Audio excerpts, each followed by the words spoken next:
Welcome to the GoodChristadelphianTalks podcast. I'm Levi. And I'm Chris. Thank you so much for joining us this week. On this podcast, we select one talk a week to help each one of us get the Bible in our daily news feed. We post at the start of each week for you to listen with a short intro beforehand to kind of set the stage for the talk you're about to hear.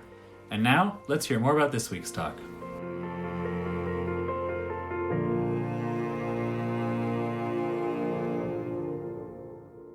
For our talk this week, we're listening to a class that was given by Brother Dev Ramcharan of the Toronto West Ecclesia this past June in 2019 at the Rocky Mountain Bible School. His overall series topic is Abraham Believed God. This particular class is Class 3, which is I Will Make You a Father of a Multitude of Nations. First of all, Brother Dev is just a really fun speaker to listen to. He has a very engaging style that even comes through over just audio, but if you've ever been to a series that he's taught in person, he has a very personable style that he has if you talk with him individually, all the way to if you're sitting in the audience as he teaches his class. So he's a really fun one to listen to. He has a couple fun little tangents in this class that are enjoyable to listen to. What really jumped out at me about this class in particular was that he's looking at the promises to Abraham, and in this particular one, he's looking at the covenant when God first makes the promise to Abraham and promises the seed that would come through Sarah. And that topic is something that is central to our beliefs and is one of those things that has been spoken about a lot, but at the same point, as you're looking at it, it's one of those things where, because it's such a central piece, I feel sometimes everyone just assumes that we know what that story is. And what Brother Dev is doing in this class in particular is looking at all the little details that goes into that covenant that God made and the vision that he showed to Abraham when he made those promises to him. And I personally found a lot of really neat little parallels and lessons that Brother Dev pulls out and weaves together really well. That was really exciting to listen to. So really excited to share this one. The entire series was really, really good, so we'll be making sure to get that up on the Extended Talks podcast. Thank you for everyone for your patience as we've gotten more and more of those published and gone live. I know a lot of people really enjoy being able to listen to an entire series in a really easy way, so we're going to try to make the effort to get more of those out in a more timely fashion. We're actually coming up, believe it or not, on a year of doing the podcast. The next episode we publish will be 52, which will be 52 weeks of doing it. So Levi and I have a special little one that we're going to do to kind of commemorate that. So look for that coming out pretty soon. As always, thank you so much to everybody who sends in suggestions for even just the comments of support and encouragement for how much you appreciate it. It means a lot to us to know that people are out there enjoying it and is helping them and something they find beneficial to their walk, just to get a little bit more Bible study in their daily lives. If you have any more suggestions, feel free to send them in. If you know anyone who you think might enjoy listening to the podcast, please share it with them, whether it's through social media, send them a text, anything like that to help people to find it. It's growing faster and faster, which is amazing to see, and we'll talk more about that in this little special episode we got coming up. So with that, we'll turn it over to our brother Dev Ramcharan for his third class from Abraham Believed God, titled, I Have Made You a Father of a Multitude of Nations. Well, good morning, brothers and sisters. Good morning. I made the decision this morning I'm going to put my watch in front of me, which is almost indecipherable that way, and that I would be able to keep time, and arrived in the room 5 minutes late. So things have not gone well. A little bit of additional information that was supplied just in discussion yesterday, some great points by people, but one that stuck out that I wanted to share with you is this. Lot makes this progression from pitching his tent towards Sodom to dwelling in Sodom, and eventually Lot is a city councilor in Sodom, sitting in the gate of the city. So what you have is a traveling, sojourning pilgrim who becomes a landed immigrant, or what you call a resident alien, and then he becomes a city councilor. And one of the reasons that was suggested was perhaps the same kind of brokered arrangement that occurred between Abram at the time and those people around him from the Amalekites who became his his allies in the war that occurred. They had a mutual defense treaty or arrangement with each other. Occurred likewise in Lot's case. Lot must have had quite a retinue of people.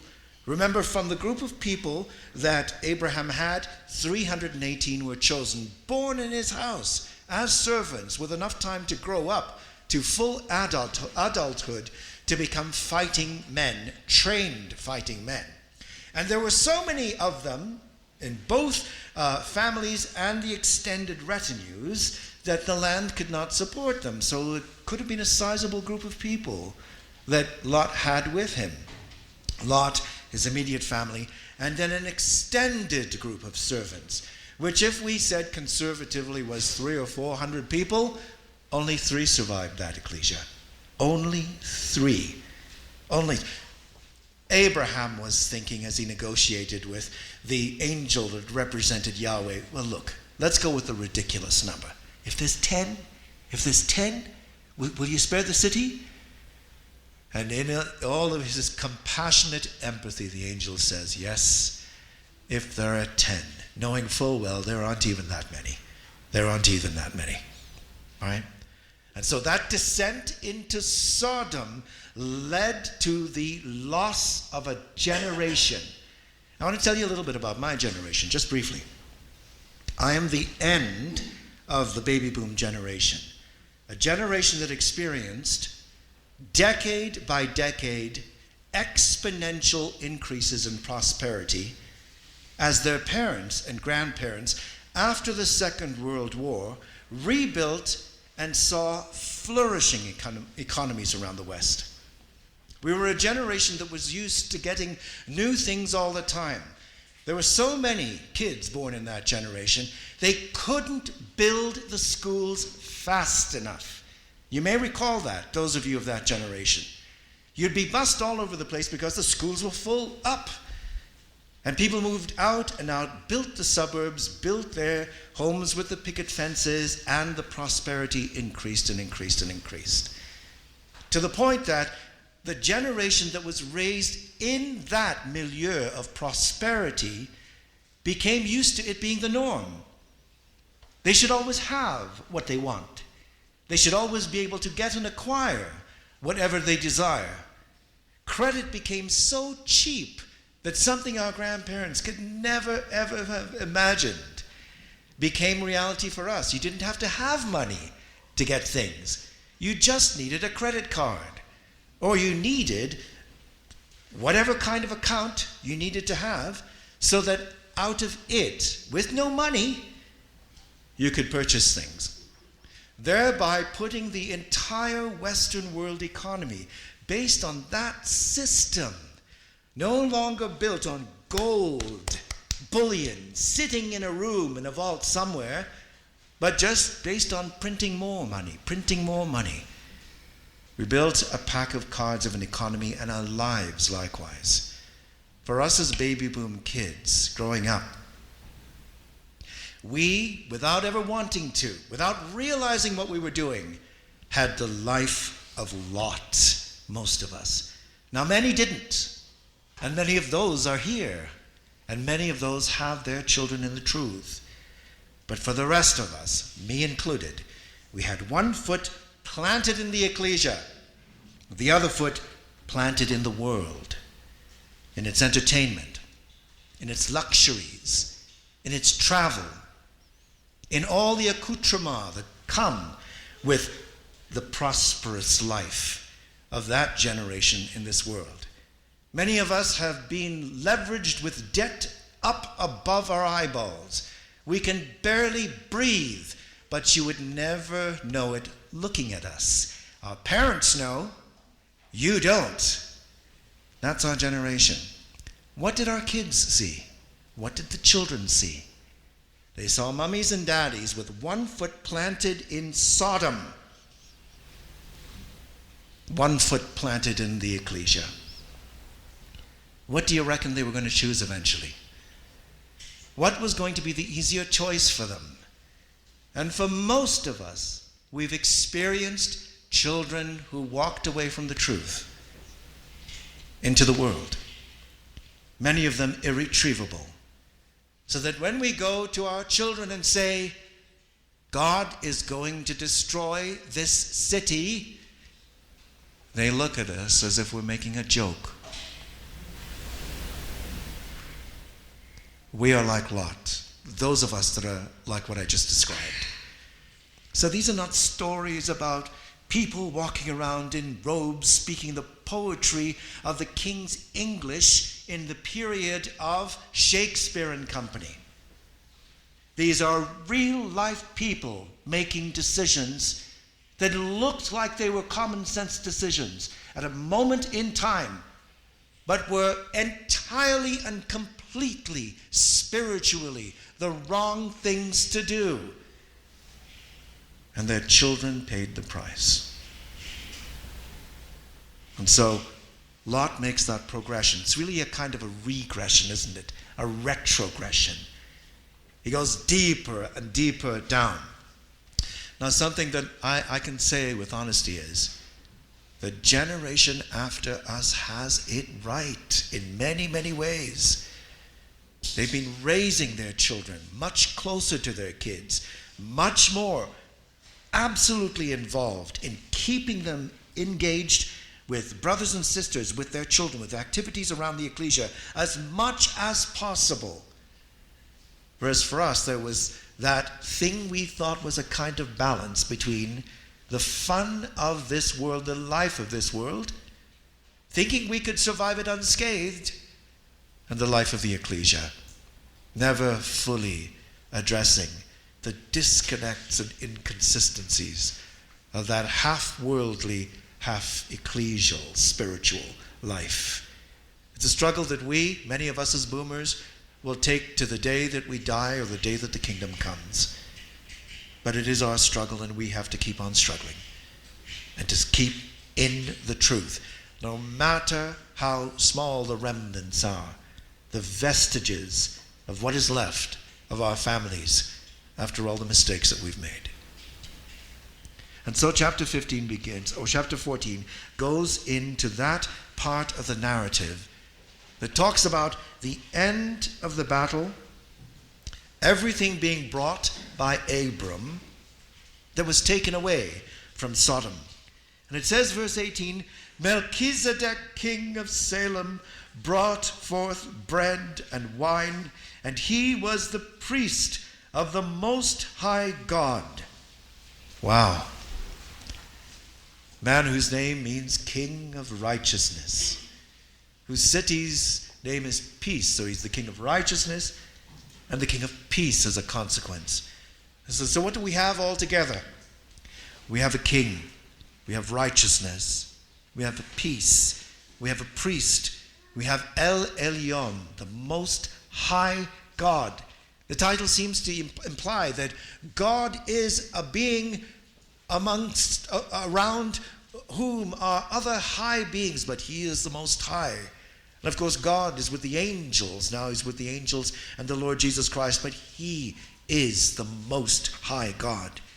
In the story, we have bread, we have wine, we have a blessing, we have deliverance from enemies. So many echoes that remind us of the Lord Jesus Christ, the atonement that was achieved by his Father and by him. The faith in the middle of all of those elements of the gospel, of how God has engineered and worked out salvation that he might save those of mankind willing to respond. Melchizedek brings forth bread and wine. And so the commentaries say outside, well, it's just a regular meal. There's nothing that associates this with the bread and wine of Christ. Of course, that's stupid exposition, isn't it? That is precisely what this is. It is a pre-echo. It points forward. Paul, writing the Hebrews, talks about the fact that Melchizedek was made like unto Christ. Now, note, it doesn't say Christ was made like unto him. It says he was made like unto Christ in his priesthood. his priesthood. And so this man, without father, without mother, etc., in other words, God is the parent of the Lord Jesus Christ, ultimately. This individual comes and he blesses him. He blesses him. The greater blesses the lesser. Now, Abram had just beaten a bunch of incredibly powerful kings. Like Gideon, he had come rolling by nighttime with his two little teams and conquered and delivered his brother and all of the people that were with him. And he has all this power. But he submits and humbles himself before Melchizedek. And the point that the writer in the Hebrews makes is, Melchizedek as a priest was superior and prior to the Levitical priesthood. He was outside of the law and above the law. The Levites were in the loins of Abram, generations yet to come. And they, with Abram, bowed down to and humbled themselves before Melchizedek, King of righteousness, King of peace, who is analogous to Christ, outside of the law and superior to the Levitical priesthood and all of the rituals and all of the details that are associated with their work. He is above all of that, as was Melchizedek. And Abraham, your forefather, acknowledged that when he submitted to be blessed by the one greater than him, Melchizedek. And so it goes on and it says, he blessed him. And he says, blessed be Abram of the Most High God. And of really is by the Most High God, possessor of heaven and earth. And blessed be the Most High God, which hath delivered thine enemies into thy hand. And so Melchizedek articulates the right balance. No, it's not that you were a superior general who were able as a guerrilla warrior to outfox superior forces using your mind.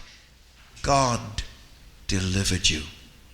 God delivered them into your hands.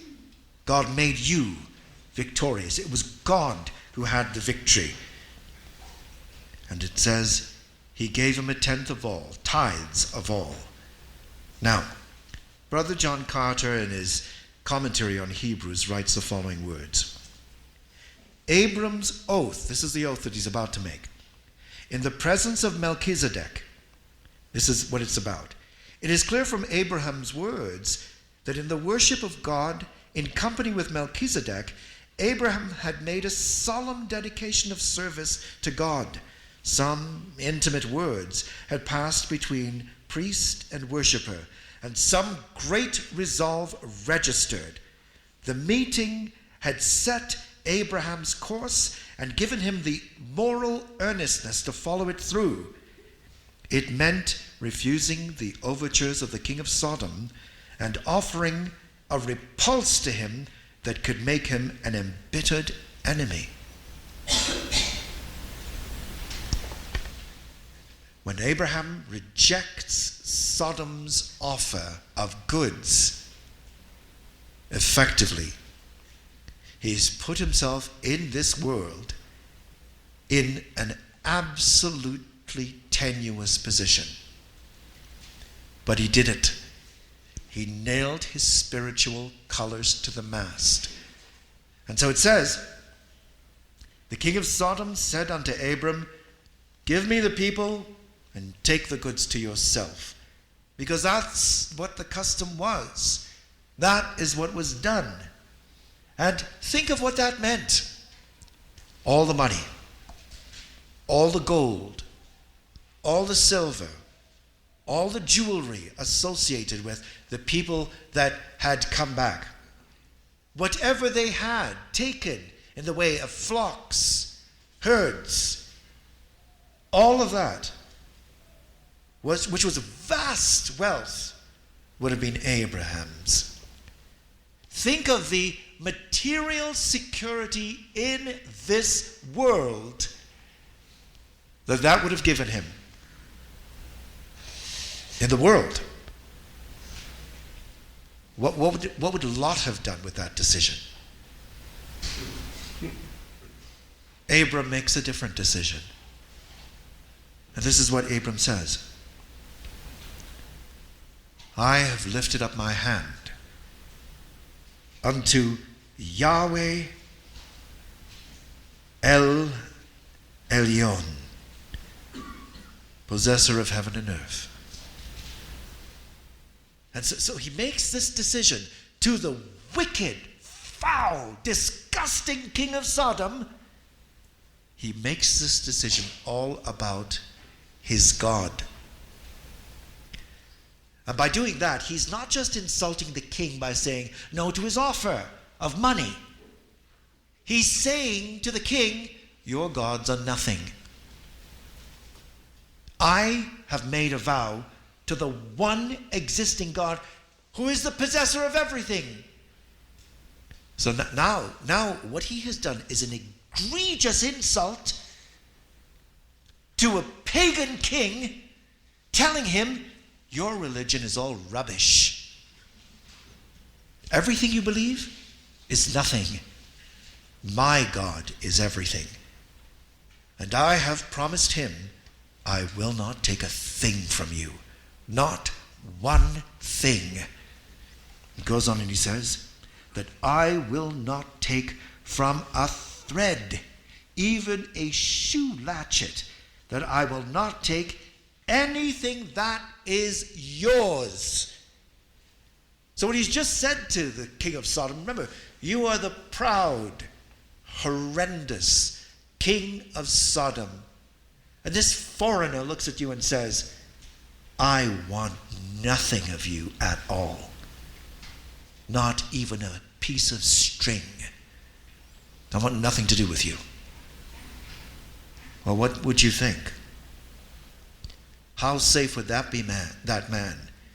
And after you were over the shock, because nobody had ever talked to you like that in your life, not once, not even once, what would you be thinking to do to that man after? But Abraham says what he says. And Abram then, it says,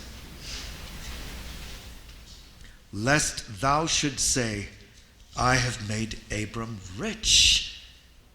Because that's how vast the wealth was. Sodom could have said that. I made him rich. We made him rich. Save only that which the young men have eaten, and the portion of the men which went with me. Aner, whose name means boy. Eshcol, you'll remember Levi Eshcol, whose name means cluster. And Mamre, whose name means strength. Let them take their portion. And then there's that moment of quiet. And Abraham has some separation between the event and where he is at the beginning of Genesis 15. Enough time for him to become anxious. Enough time for him to realize the potential implications of what he said to the king of Sodom, at the level of safety and security that he has. Enough time to reflect on, if I had only taken that money, think of what I could do with it. And God says unto him in a vision, don't be afraid, Abram. I am your shield. And he's echoing in a way the sentiment of what Melchizedek had said when he said to him, blessed be God who has given you the victory,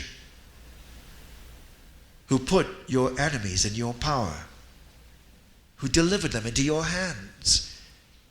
And God is underscoring that and saying, look, I am your shield. Don't be afraid. Why would he say don't be afraid? Because he was afraid. Abram, the man of faith, was afraid. Men and women of faith have times when they are afraid. It doesn't mean you're not a believer or a brother or sister in Christ of substance. It just means you're human. And he was afraid. So God reassures him and says, look, I am your shield. And then he goes on and he says, and you know all that money you walked away from? I am your exceeding great reward. And what does that word reward mean? Well, the word reward means payment of contract. It can mean salary.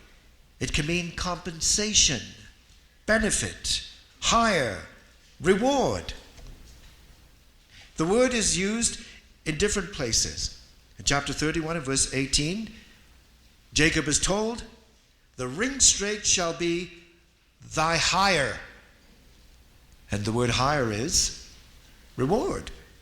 In Numbers 18 at verse 31, and ye shall eat it in every place, ye and your households, for it is your reward for your service in the tabernacle of the congregation. And so the reward, the eating of the sacrificial offerings, well, that was the reward of the men who had that benefit. Same word. And the word is also used in Zechariah in that terrible passage where it says, so they weighed for my price, the word price, 30 pieces of silver. And Psalm 127 and verse 3 talks about the fruit of the womb is his reward. And so what God is saying to him is everything you lost, everything you walked away from in this world so that you could be faithful to me, I will compensate you for. I'll compensate you for. And Abram said, behold, to me you've given no seed, and somebody born in my house is my heir. Behold, the word of Yahweh came unto him, saying, this man shall not be your heir, but he that shall come forth out of thine own bowels shall be thine heir. And he brought him forth abroad and said, no, I want you to look at the sky. So it's nighttime. Tell the stars. That doesn't mean speak to them. It means count them. You know, bank teller. Tell the stars is to count the stars. Count them. And of course, it's not possible to do that. Even scientists today with the biggest telescopes can only mathematically infer how many stars there might be out there, and they still don't know. You can't count them. So shall your seed be. Now, this is the measure of the man. This is the measure of us as believers. No matter what our eyes tell us, remember Lot, through the veil that obscured his vision, Lot, meaning veil, saw the land and it looked lovely to his naked human eyes. But with the eyes of faith, Abram, here's what he just said. Now, he doesn't laugh cynically. He believed in the Lord and he counted it to him for righteousness. Now, it wasn't some kind of a quid pro quo. You believe in me and then I'll give you X amount of righteousness. Brother Jim has been at pains to show us that there isn't that kind of accounting that God is doing. There isn't a balance sheet that he works with like that.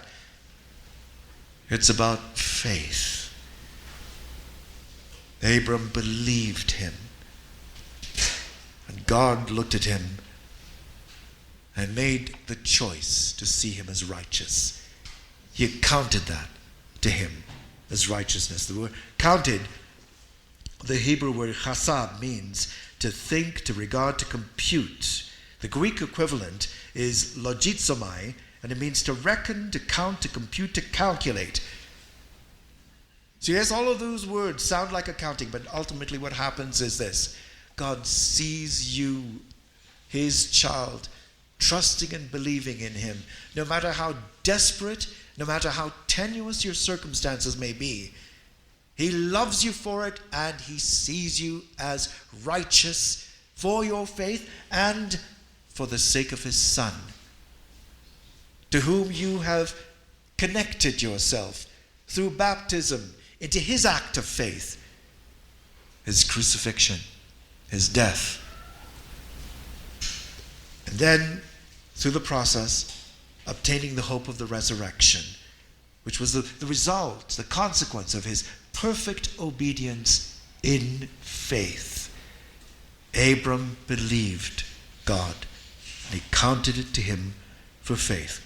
Now, this is the man of tremendous faith, showing his faith, but still having a margin of needing to be shown and encouraged to believe with something more. And so he says, Lord God, whereby shall I know that I shall inherit it? Well, it just said he believed him. But it's just like Gideon with the fleece. Just give me something to hold on to. And God does not say to him, listen, I just told you, didn't I? Didn't I help you in that battle that just occurred? Haven't I led you all this way? He doesn't do any of that. God's not like us. He doesn't rail. We're told the angels do not rail. Instead, he meets him where he is. And he puts things in terms of what people did then. Now, when people were going to have a very serious, binding agreement, where they were willing to stake their lives on the agreement, what would happen is they would sacrifice animals. They would take animals, they would divide them down the middle. Now, you might take a calf, for instance, and you would literally split that animal from the nose all the way down to the tail area for a precise division into two pieces, meaning both sides have an equal stake in this promise. Then the halves of the animals would be organized on both sides.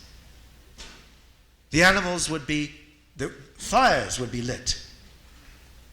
And the people, the men, would come from either side of the dividing open area between the animals that had been split and would meet in the middle. They would then, after they had made their promise, their covenant, eat of the offerings together. That was serious business, very serious.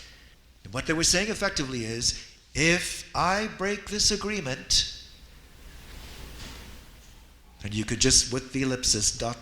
work out the consequence. And so what does God do?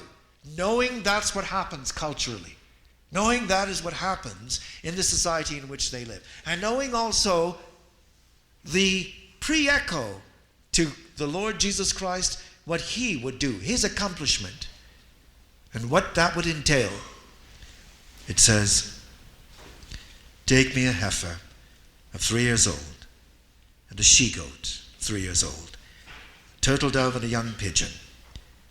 And he took unto him all these, and divided them in the midst, and laid each piece one against the other, but the birds divided he not, they were too small. And when the fowls when the fowls came down upon the carcasses, Abram drove them away. And when the sun was going down, a deep sleep fell upon Abram. And lo, an horror of great darkness fell upon him. And he said unto Abram, know of a surety, thy seed shall be a stranger in a land that is not theirs, and shall serve them. And they shall afflict them 400 years. But also that nation whom they shall serve will I judge, and afterward shall they come out with great substance. And thou shalt go to thy fathers in peace. Thou shalt be buried in a good old age. But in the 4th generation they shall come hither again, for the iniquity of the Amorites is not yet full. And it came to pass, when the sun went down, and it was dark, behold, a smoking furnace and a burning lamp that passed between those pieces.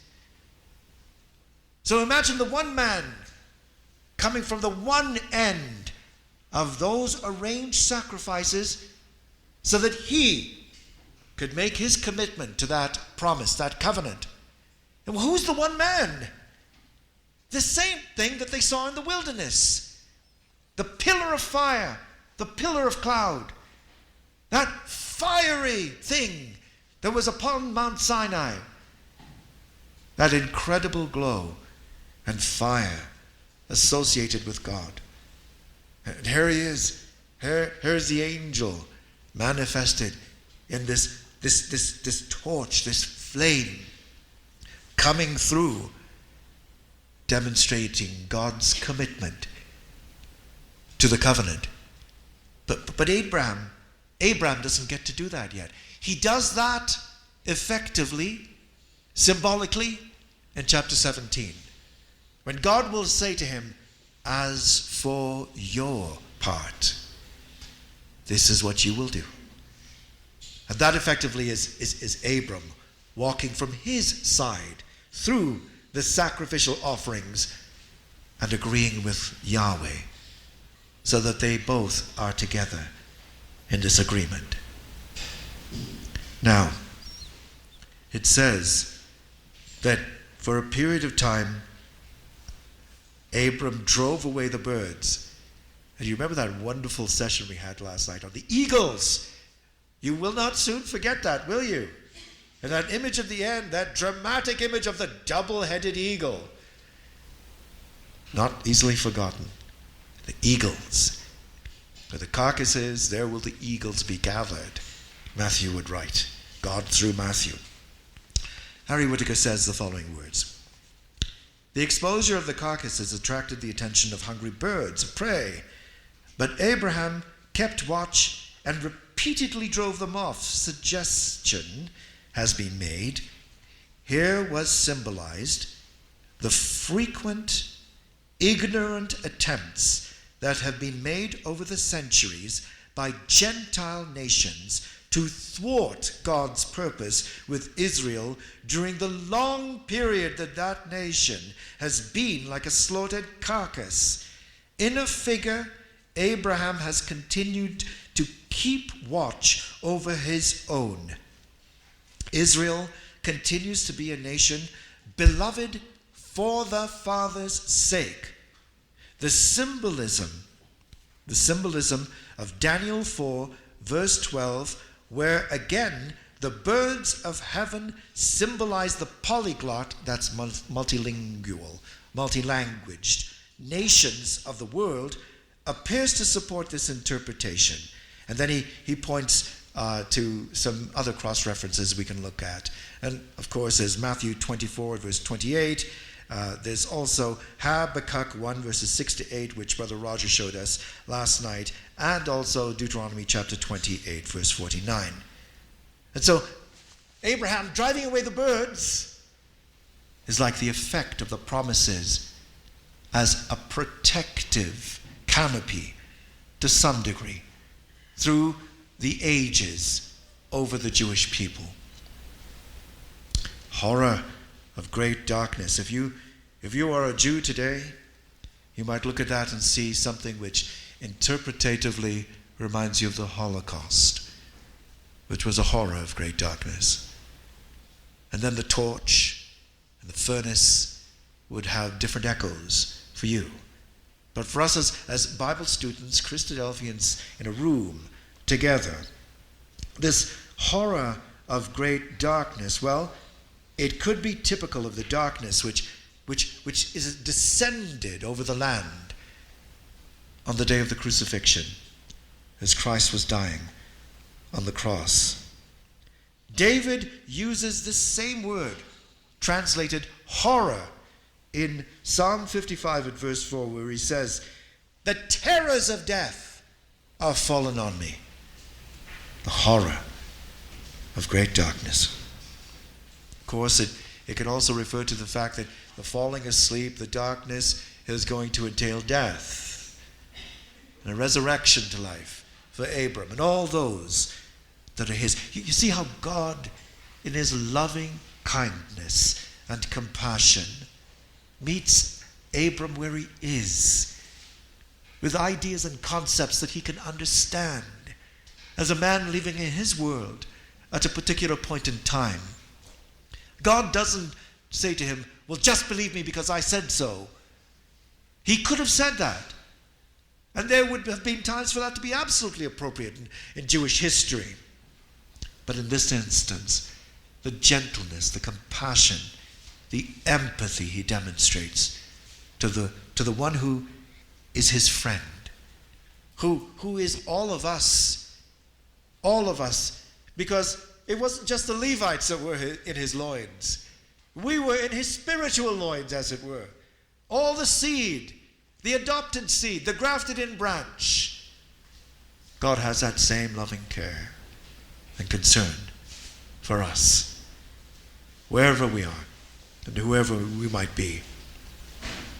Well, we move on then, and it says, verse 18, the same day the Lord made a covenant with Abram, saying, unto thy seed will I give this land, from the river of Egypt all the way to the river Euphrates, that massive piece of land.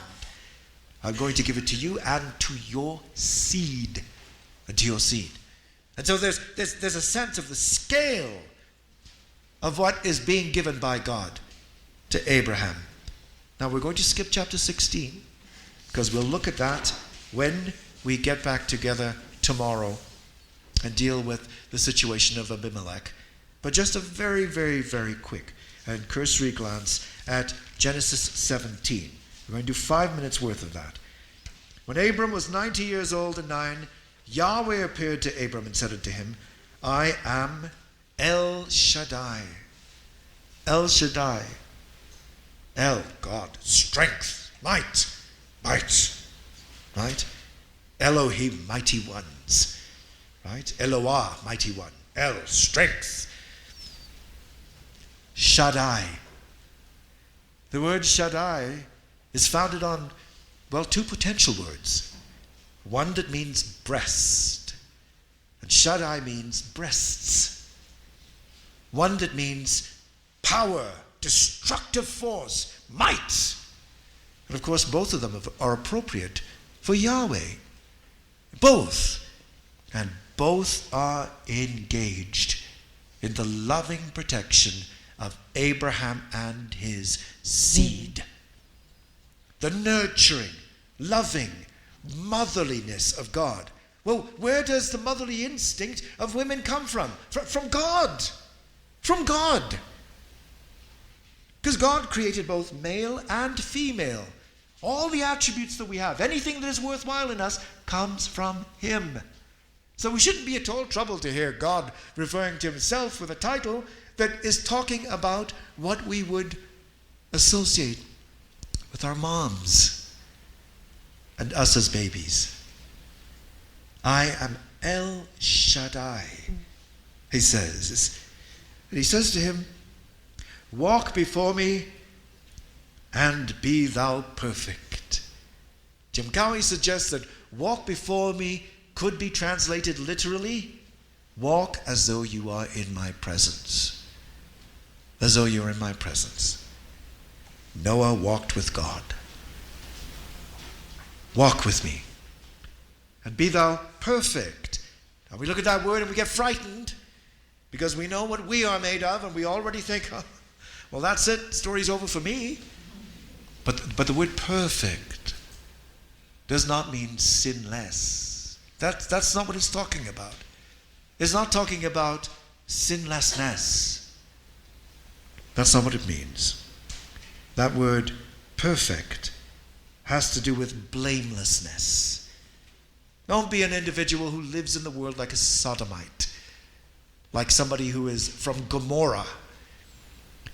Live in the world like someone who has faith in me. You know, you go to Bible schools and they have a multitude of rules and regulations. This one wisely makes it harder. It's like law and grace. Law is ritual, details. right? Because then you know exactly what you have to do.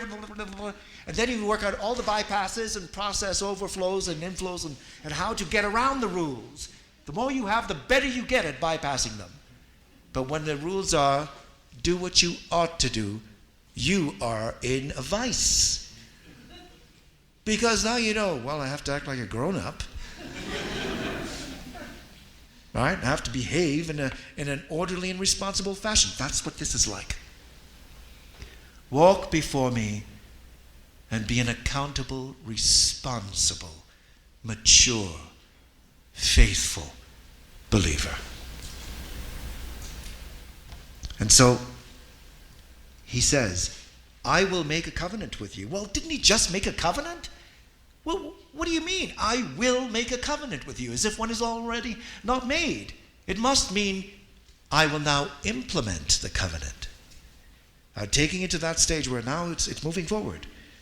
Now, it has been 13 years since God last spoke to him, or at least 13 years since Ishmael's been around. It's a very long time, isn't it? 13 years. Now, for you to be a man of faith, continuing without that connection of the voice of God for 13 years is a measure of the faith of Abram. And he talks about multiplying his seed exceedingly. He says in verse 4, as for me. And these are the things that he's going to be doing. I'm going to make you a multitudinous seed. You are going to be a father of not just one nation that is multitudinous in itself, but a multitude of nations. So you're going to be a father of Gentiles, not just your own descendants. Everybody is going to be your children who are tied to your seed. And we'll stop there, pick it up briefly tomorrow, and continue forward.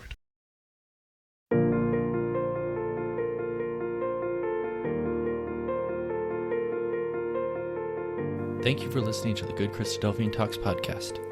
Please subscribe for new episodes and leave a review on Apple Podcasts or whichever service you are listening from to help people find the show when they search for it. If you enjoyed this talk, share it on social media so other people can find it too.